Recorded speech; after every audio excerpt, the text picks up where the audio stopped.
Welcome to the Daily Globe. Please subscribe and hit the bell icon for more breaking updates. In the Supreme Court, silence can be seismic. The absence of a decision or the refusal to take up a case can send ripples far beyond the marble halls of justice. This week, the nation watched and waited as the justices made a choice that would echo across the country. The Supreme Court declined to hear Missouri's appeal to revive its Second Amendment Preservation Act, a law that sought to block federal gun regulations within the state. This decision, or lack thereof, sent shockwaves through the nation's ongoing and deeply polarized gun debate, reigniting conversations in homes, legislatures, and advocacy groups from coast to coast. By refusing to intervene, the justices left in place lower court rulings that struck down Missouri's attempt to nullify federal gun laws.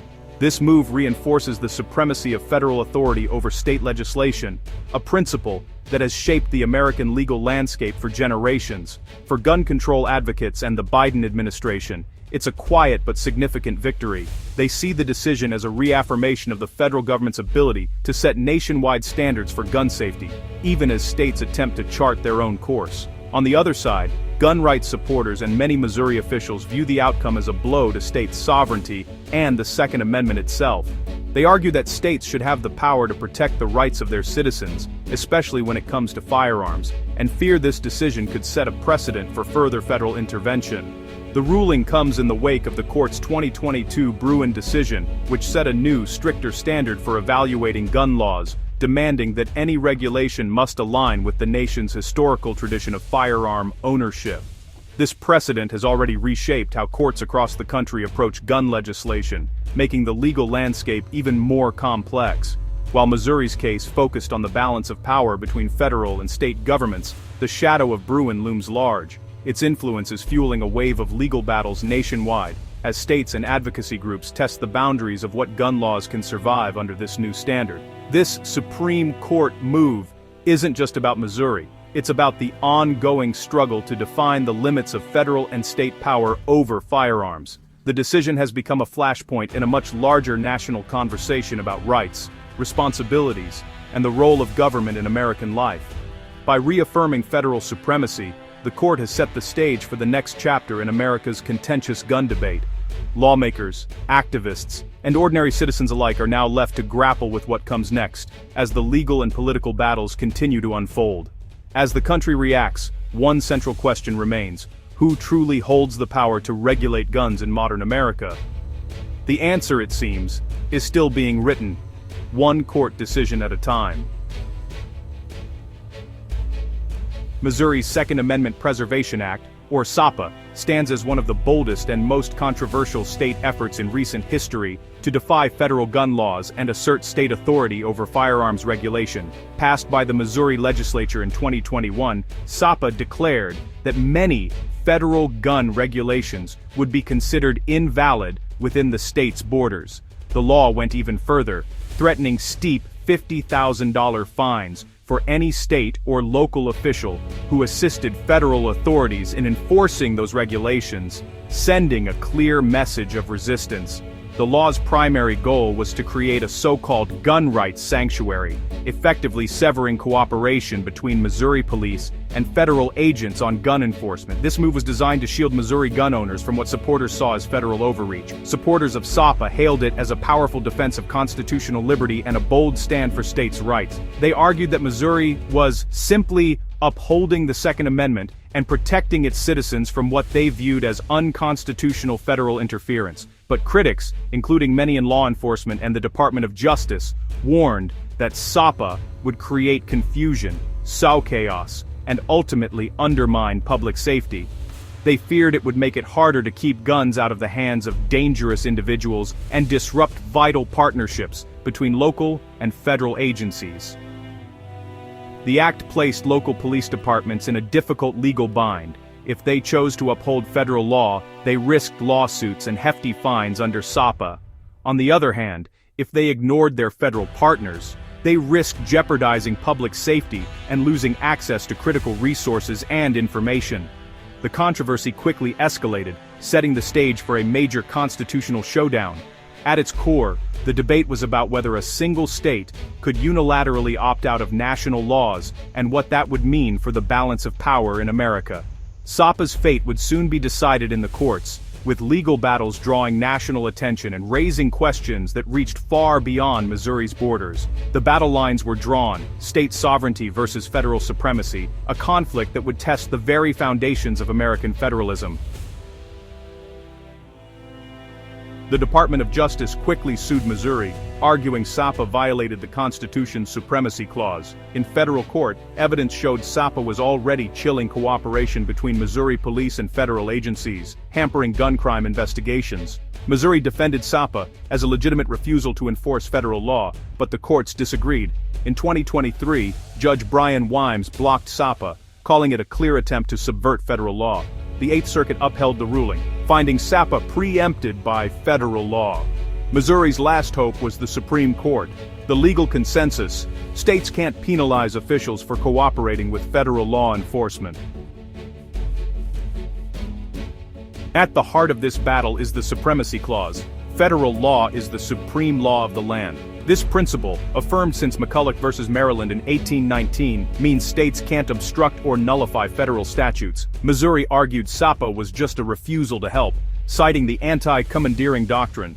But courts found SAPA went further, punishing officials for cooperating with federal law, crossing from non-participation to active obstruction. The $50,000 penalty was seen as a direct attack on federal authority. The judiciary has consistently rejected state nullification since the Civil War. SAPA, the courts ruled, wasn't about states' rights. It was about undermining the federal system. The Supremacy Clause remains the bedrock of American governance. On October 6, 2025, the Supreme Court quietly denied Missouri's appeal. Certiorari denied. The Eighth Circuit's ruling stands. SAPA is unconstitutional and unenforceable. The decision split the justices 6-3, with the court's conservative wing dissenting, but offering no written explanation.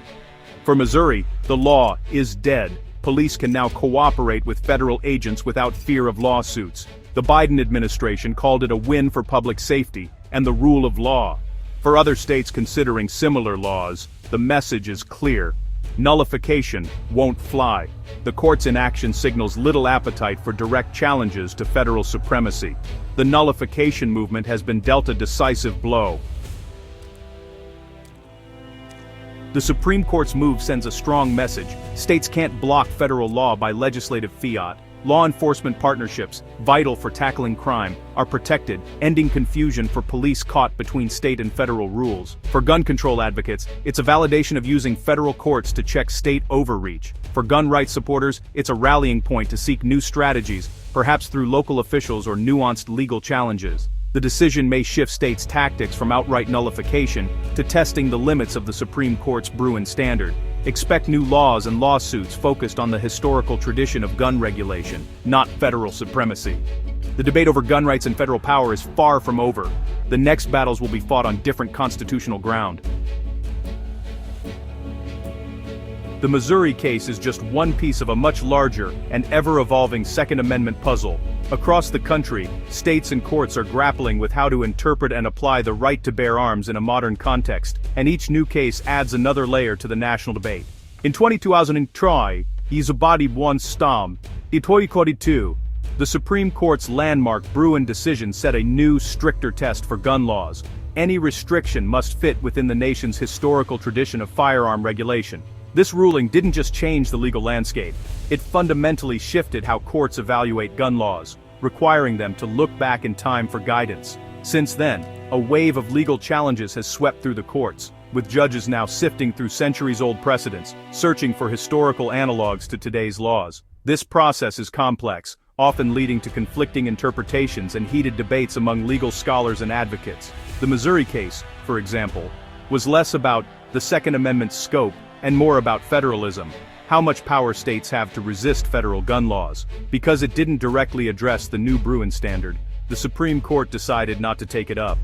But, just days earlier, the court agreed to hear a major case from Hawaii.